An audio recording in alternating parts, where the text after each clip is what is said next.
semuanya, apa kabarnya hari ini? Pastikan kalian sudah siap untuk belajar hari ini ya.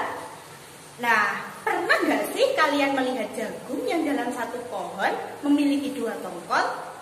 Atau kalau kalian pergi ke toko buah, pernah nggak sih kalian melihat semangka yang berwarna kuning atau tidak memiliki biji? Penasaran kan? Kok bisa gitu ya? Nah, pada video kali ini kita akan belajar apa itu konservasi dan pemulihan tanaman pada KD 3.3 kelas 9 tentang menerapkan konsep pewarisan sifat dalam pemulihan tanaman dan kelangsungan makhluk hidup yang akan menjawab rasa penasaran kita semua terkait hal-hal yang seperti tadi. Perhatikan baik-baik ya.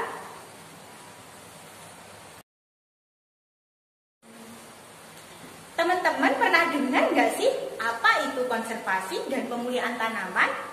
Nah, konservasi adalah upaya pelestarian, pengelolaan, dan perlindungan terhadap lingkungan dan sumber daya alam agar tetap terjaga dengan baik. Konservasi ini merupakan bentuk tanggung jawab manusia terhadap lingkungan agar keberadaannya terus dapat dimanfaatkan. Konservasi yang banyak dilakukan adalah konservasi air, konservasi tanah, dan lain-lain. Sedangkan pemulihan tanaman adalah upaya peningkatan mutu tanaman agar tercipta suatu produk yang bibit unggul dan menguntungkan serta berkualitas. Konservasi dan pemulihan tanaman ini merupakan salah satu bentuk upaya dalam ketahanan pangan. Kenapa ya ketahanan pangan perlu diperhatikan?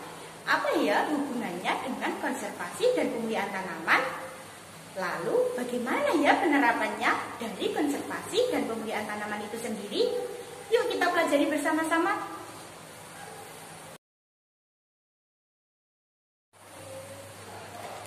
Ternyata nih teman-teman, konservasi dan pemulihan tanaman ini tanpa kita sadari sudah banyak diterapkan di masyarakat loh.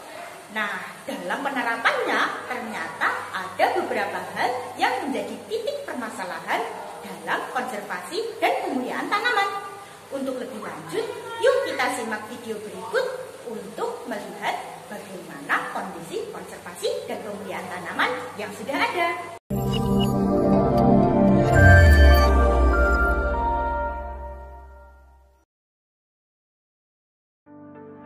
Ketahanan pangan merupakan kondisi yang diperlukan bagi kemajuan peradaban dan masa depan manusia.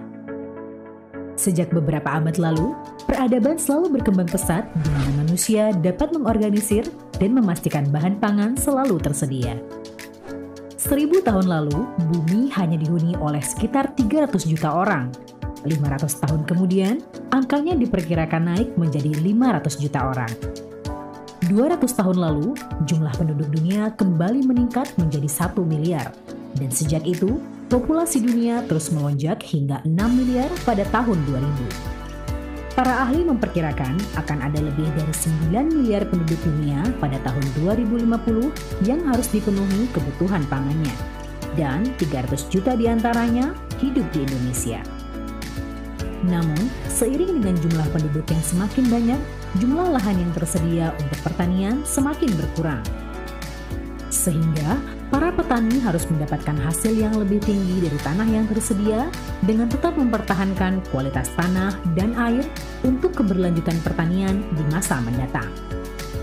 Pada saat yang sama, pertanian di seluruh dunia akan menghadapi tantangan besar terkait perubahan iklim, kekeringan, dan perubahan periode dan musim tanam yang akan terjadi secara drastis akibat perubahan temperatur dan kelembapan tanah. Dengan demikian, ketahanan pangan di masa depan salah satunya akan bergantung pada kemampuan adaptasi benih dan budidaya pertanian untuk menghadapi tantangan yang ada. Para ilmuwan terus berusaha menemukan berbagai cara untuk meningkatkan hasil panen melalui metode pemulihan modern, salah satunya dengan menggunakan radiasi.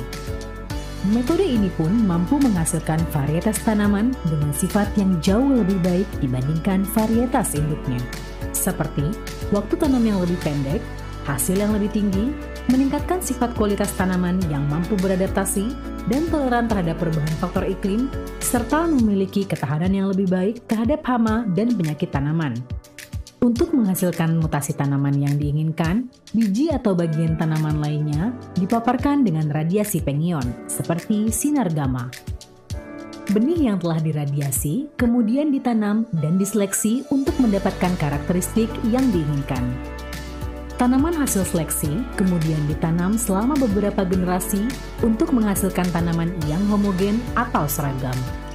Tanaman mutan tersebut selanjutnya diuji di beberapa lokasi di Indonesia, bersama dengan varietas induk dan varietas kontrol untuk mengetahui daya adaptasi dan kestabilan hasilnya, sebelum akhirnya dilepas ke masyarakat. Walaupun diradiasi, para petani dan konsumen tidak perlu merasa khawatir. Proses ini tidak meninggalkan sisa radiasi pada bahan pangan. Proses ini juga telah digunakan oleh lebih dari 70 negara di dunia, seperti Cina, Brasil, Mesir, Jepang, Thailand, Vietnam, Amerika Serikat, Inggris, Rusia, termasuk Indonesia. Teknik mutasi radiasi telah digunakan untuk menginduksi mutasi secara aman dan meningkatkan keragaman genetika tanaman seperti padi, kedelai, kacang tanah, kacang hijau, sorghum, gandum, dan sebagainya. Metode pemulihan tanaman merupakan salah satu solusi pemenuhan kebutuhan pangan yang berkontribusi pada masa depan pertanian Indonesia yang lebih cerah.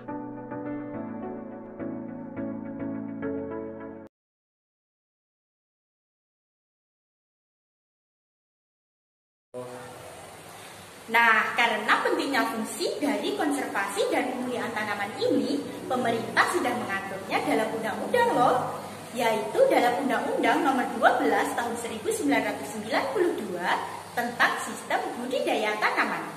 Tetapi aplikasinya dari konservasi dan pemulihan tanaman ini sendiri seringkali menimbulkan pro dan kontra dengan undang-undang itu sendiri loh. Seperti yang dialami oleh Pak Darmin nih teman-teman. Beliau adalah petani pemulihan tanaman yang berasal dari Indramayu yang mengembangkan varietas padi.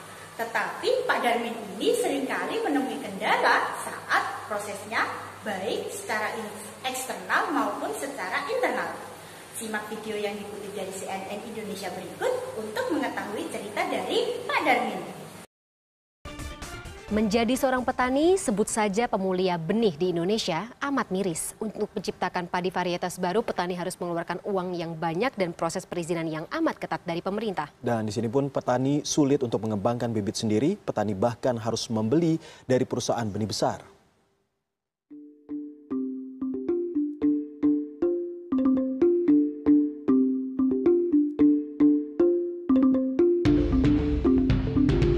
Beras Jawa Barat dikenal memiliki tekstur yang pulen dan wangi. Banyak rumah makan yang terus menggunakan beras ini, terutama hasil panen di Indramayu. Bahkan sebagian terus mempertahankan proses masak yang masih tradisional, menggunakan dandang tanah liat dan kayu bakar. Memasak seperti ini dipercaya menambah enak nasi dan lebih tahan lama. Wilayah Indramayu memang dikenal sebagai penghasil beras kualitas premium dan banyak dicari terutama ketika musim panen tiba. Beragam varietas padi di Indramayu tidak bisa lepas dari upaya para pemulia benih lokal yang berusaha menciptakan bibit padi baru berkualitas. Salah satunya Darmin. Pria 58 tahun ini sudah lebih dari 16 tahun berkutat di pemuliaan benih. Menjadi pemulia benih tidak mudah dan butuh ketelatenan. Batang padi yang mulai berbunga ia silangkan untuk mendapatkan jenis padi baru.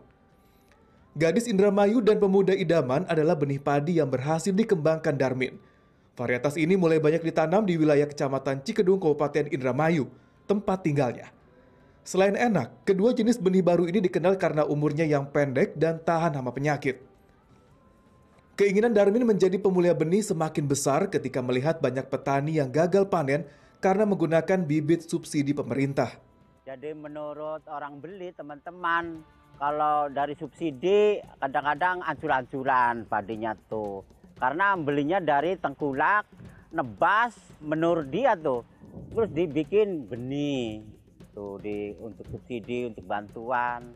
Makanya petani tuh tapi gelendeng, ngerti nggak gelendeng? Dikasih tapi nggak setulus hati.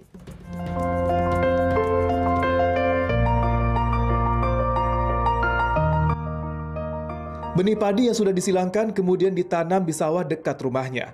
Tiap jalur sawah dinamai dengan teliti agar memudahkan pengamatan pohon padi. Butuh dana besar, lahan luas, dan waktu yang amat lama untuk bisa menghasilkan padi baru dengan kualitas baik. Belum lagi intimidasi yang dilakukan sejumlah pihak agar petani-petani lokal urung mengembangkan bibit baru mereka. Kalau orang dinas ngomong gitu, Pak, saya orang tani. Tahu nih bahwa itu kena wereng, kena hama, apa jelek lah. Percuma kalau jelek dibawa, percuma karena saya orang tani. Di Indonesia, distribusi bibit lebih dipusatkan pada perusahaan besar penyedia bibit yang diakui pemerintah. Kementerian Pertanian berlindung di balik Undang-Undang Nomor 12 Tahun 1992 tentang perlindungan varietas tanaman. Petani pemulia dilarang menyebarluaskan benih mereka dan harus mendapatkan sertifikasi terlebih dahulu. Ini kan kita ada dari Undang-Undang Budidaya tahun 92, memang peraturannya harus, kalau untuk diedarkan untuk jadi bisnis, itu memang harus ada sertifikasi, harus ada pelepasan varietas. Nah, cuman hasil keputusan Mahkamah Konstitusi bisa, tapi di antar kelompok tani aja, saling tukar. Hingga saat ini, nasib pemulia benih seperti Darmin memang sulit berkembang. Namun Darmin tidak pernah putus asa. Kecintaannya pada pertanian dan keinginannya menciptakan benih padi baru untuk kesejahteraan petani terus berkobar. Orang Indramayu semuanya kurang lebih 300-an yang ingin mencipta padi atau menghilangkan padi. Tapi dianya rupanya ya itu malas. Karena berapa tahun hasilnya itu baru kelihatan. Makanya ingin tahu ilmunya aja. Kecuali Darmin cinta sama tentang pemulihan tanaman padi.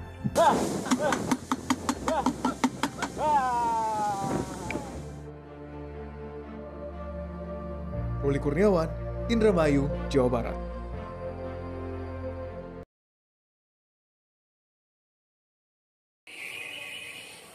Wah, ternyata nih teman-teman, pemulihan tanaman ini benar-benar rumit ya. Ya iyalah, pengembangan pemulihan tanaman tanpa izin yang terdistribusi luas dapat menjadi prospek ilegal yang membahayakan di sosial loh. Biarpun niatnya baik, tetapi harus dapat memenuhi prosedur dan proses agar tidak menimbulkan masalah di kemudian hari nih teman-teman. Biar lebih paham, biar dijelaskan sama ahlinya aja ya.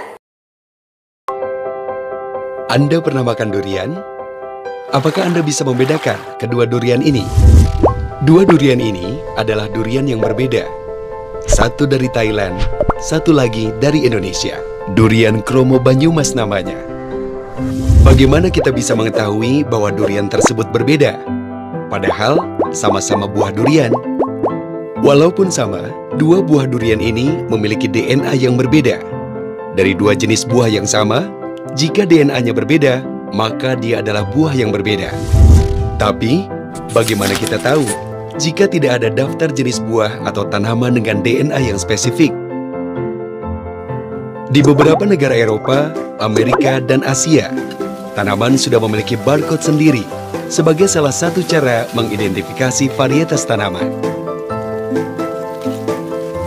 Indonesia juga sudah mulai melalui pendaftaran varietas tanaman. Selain untuk mengidentifikasi jenis tanaman, pendaftaran varietas tanaman juga digunakan untuk pengembangan tanaman yang lebih baik atau sering disebut dengan pemuliaan.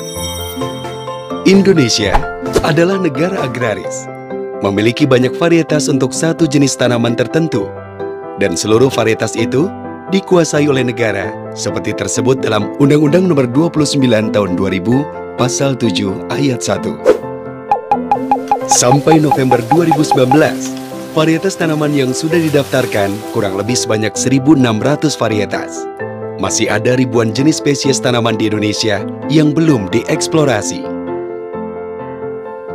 Selain untuk meningkatkan ketahanan pangan di Indonesia, pemilik varietas tanaman juga memiliki keuntungan ekonomis dari tanaman yang sudah didaftarkan. Lalu, bagaimana cara mendaftarkan varietas tanaman? Perhatikan cara mendaftarkan varietas tanaman berikut ini.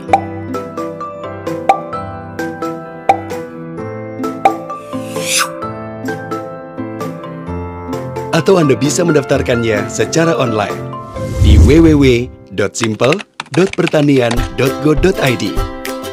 Anda bisa registrasi di sana dengan mengupload dokumen-dokumen yang diperlukan. Sebelum mendaftarkan varietas tanaman, persiapkan scan dokumen pendaftaran dalam bentuk PDF.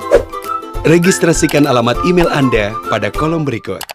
Masukkan data-data yang dibutuhkan, kemudian klik simpan. Setelah itu, Anda akan mendapatkan email untuk aktivasi akun Anda. Selanjutnya, Anda dapat login dengan menggunakan email dan password yang telah didaftarkan sebelumnya. Berikut tampilan dashboard setelah Anda login.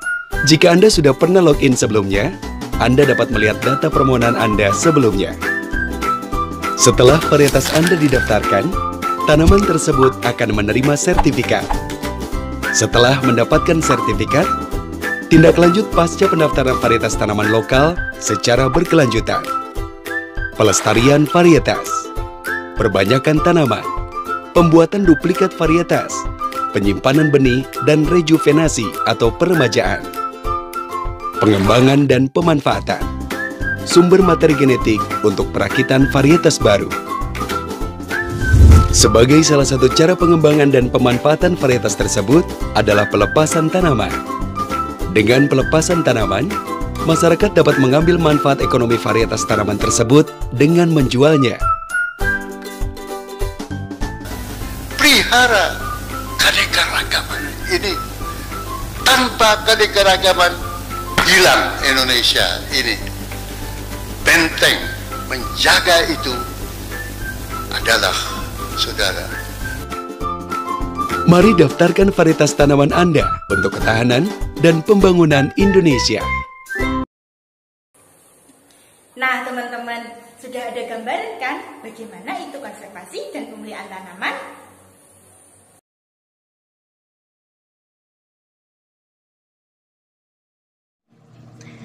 Mari kita telaah bersama-sama. Di Indonesia sendiri, konservasi mulai diperhatikan sejak tahun 1970-an. Konservasi dan pemulihan tanaman merupakan suatu kesatuan yang erat. Pemulihan tanaman dikembangkan dalam wilayah konservasi sebagai penelitiannya loh. Tujuan dari adanya pemulihan tanaman adalah peningkatan kualitas serta mutu dan hasil produknya adalah berbagai varietas baru. Di sekitar kita ada banyak sekali varietas yang dikembangkan.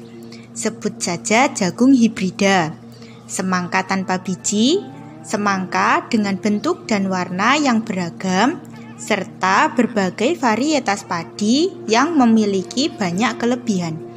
Itu semua adalah hasil dari pemulihan tanaman. Teman-teman tahu tidak? Kalau sebelum varietas-varietas tersebut didistribusikan kepada masyarakat, serangkaian uji coba dan penelitian dilakukan oleh para ahli di kawasan konservasi loh.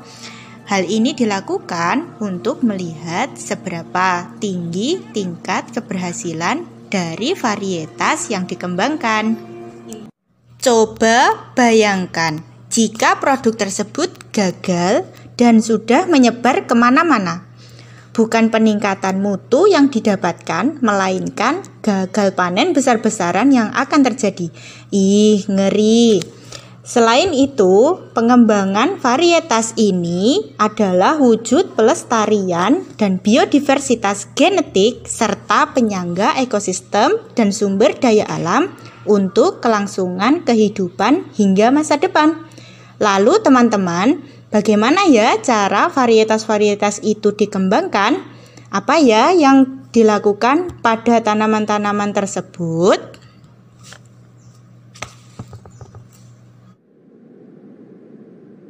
Pada dasarnya, pemulihan tanaman mencakup tindakan penangkaran koleksi bahan atau material pemulihan yang dikenal pula dengan plasma nutfah. Penciptaan kombinasi sifat-sifat baru yang biasanya melalui persilangan yang intensif dan seleksi terhadap bahan yang dimiliki. Semua tindakan ini dilakukan setelah tujuan spesifik program pemuliaan ditentukan sebelumnya. Plasma nutfah adalah bahan baku dasar pemuliaan karena di sini tersimpan berbagai keanekaragaman sifat yang dimiliki oleh masing-masing nomor koleksi. Tanpa keanekaragaman, perbaikan sifat tidak mungkin dilakukan. Usaha pencarian plasma nutfah baru berarti eksplorasi ke tempat-tempat yang secara tradisional menjadi pusat keanekaragaman hayati atau dengan melakukan pertukaran koleksi. Pemuliaan tanaman masih menjadi salah satu tumpuan dalam usaha penyediaan pangan dunia.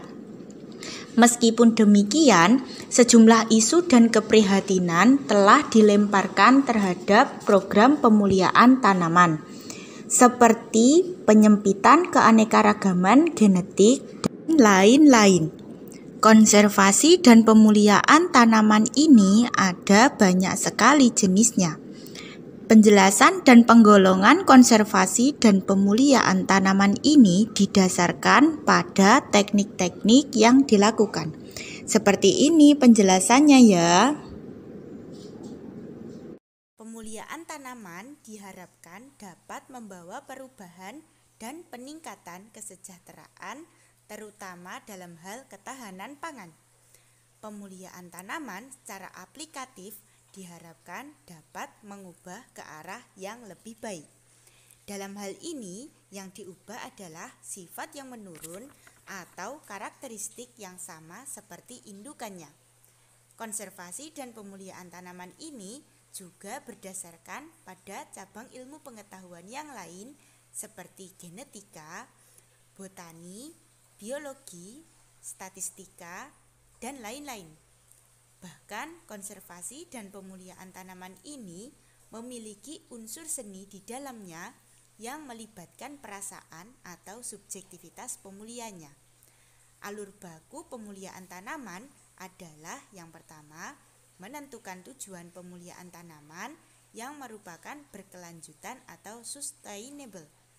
Yang kedua, penyelidikan materi genetik, lalu ada proses pemuliaan atau seleksi, pengujian genotif atau galur harapan, dan yang terakhir pelepasan varietas. Nah, adapun materi genetik dari pemuliaan tanaman diperoleh melalui jalur liar, jenis lokal, hasil persilangan, mutan, varietas yang sudah ada, dan galur harapan.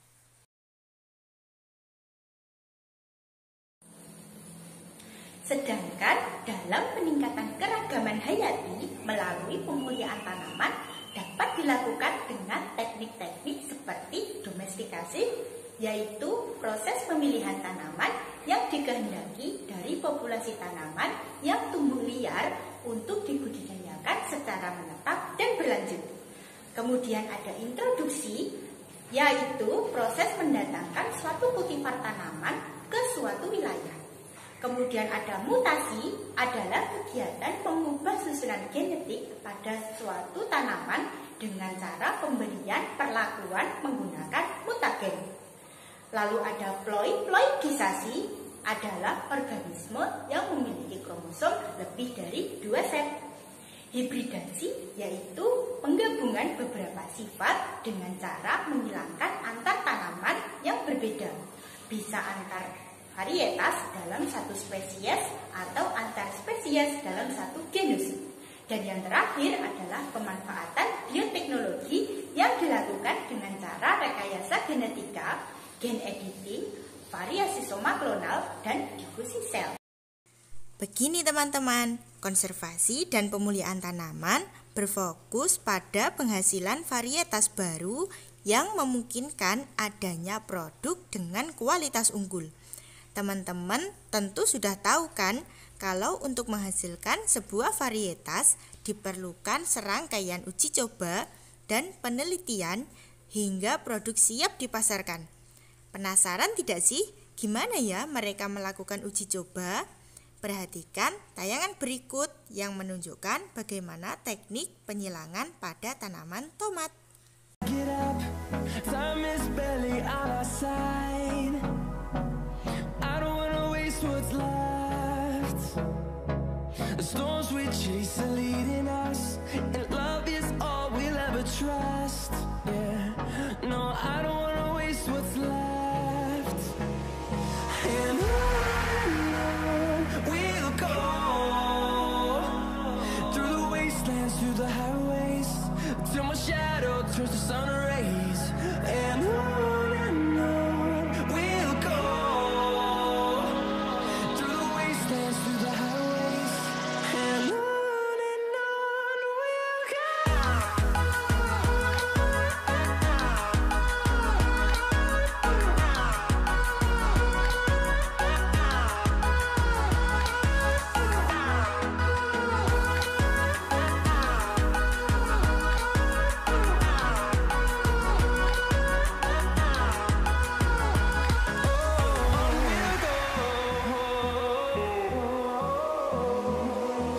Finding life along the way, melodies we haven't played. No, I don't want no rest.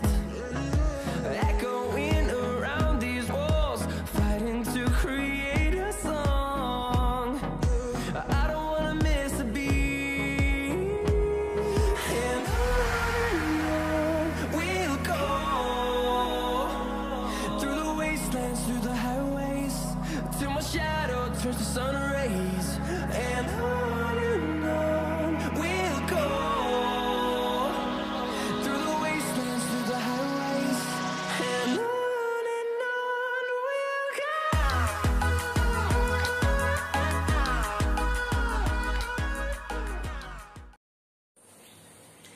Nah, sudah tahu kan bagaimana itu konservasi dan pemulihan tanaman? Kita sebagai manusia tentu mempunyai tanggung jawab dalam melestarikan dan mengelola sumber daya alam serta keanekaragaman yang ada. Menjaga potensi dan keanekaragaman itu merupakan tugas manusia sebagai khalifah di bumi. Keanekaragaman hayati dan varietas bibit unggul merupakan nikmat dari Allah SWT yang tertuang dalam Al-Quran Surat Ar-Rod ayat 4 yang menunjukkan bahwa adanya varietas unggul dan berkualitas ada karena izin Allah SWT. Jadi, apa saja yang kita pelajari hari ini? Konservasi merupakan upaya pelestarian, pengelolaan, dan perlindungan terhadap lingkungan dan sumber daya alam agar keberadaannya bisa dimanfaatkan hingga masa depan. Sedangkan pemulihan tanaman merupakan upaya peningkatan mutu tanaman agar tercipta suatu produk yang bibit unggul, berkualitas, serta bermanfaat. Pemulihan tanaman bisa didapatkan dari jalur liar, jalur lokal, jalur persilangan, mutan, varietas yang sudah ada, serta galur harapan. Sedangkan teknik pemulihan tanaman ada domestikasi, introduksi, mutasi, ploid-ploidi, hibridasi, dan bioteknologi. Nah, itu tadi pembahasan kita pada materi konservasi dan pemulihan tanaman. Gimana, seru kan? Jangan lupa tetap semangat dan patuhi protokol kesehatan ya. Untuk tugas, silakan klik link di bawah ini dan kerjakan untuk mengetahui seberapa jauh pemahamanmu tentang materi konservasi dan pemulihan tanaman. Sampai jumpa di video-video yang lain. Terima kasih sudah menonton video ini. Semoga bermanfaat. Dadah!